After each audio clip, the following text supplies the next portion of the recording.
All right, so you are looking to build your first policy, enforce permissions within your application, manage access control, and survive. And we know it's quite hard. And once you start to think about it, you're like, damn, this is definitely not something I want to do.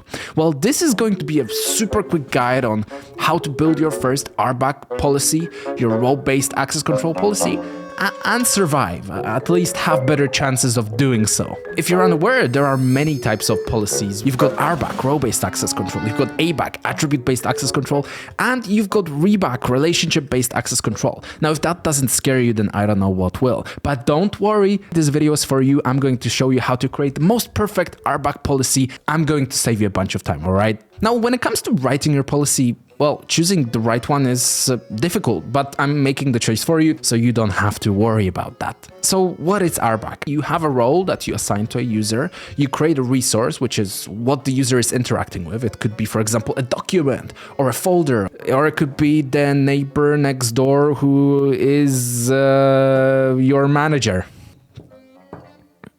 And then you have the actions that you're performing on that resource. So, for example, you can create or delete a document or a folder, or you can have the permissions to speak to your manager next door and make sure that it's all good.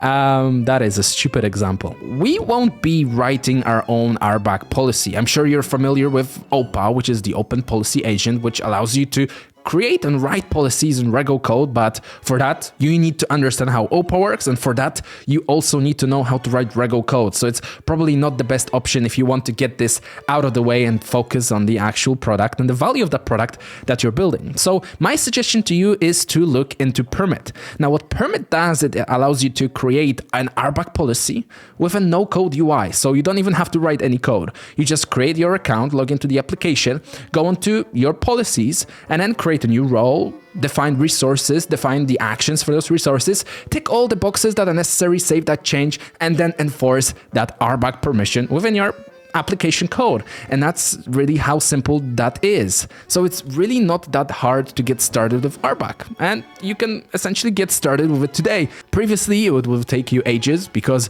not only you would have to code the Rego policy, you'd actually have to learn it, which is definitely not something that you want.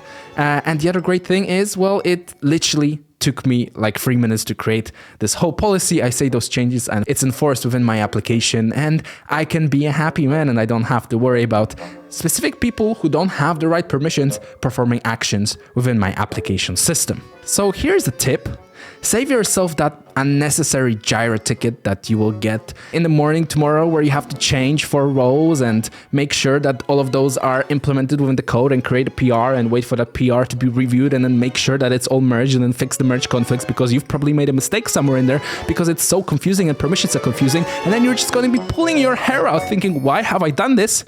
When you could have just used Permit.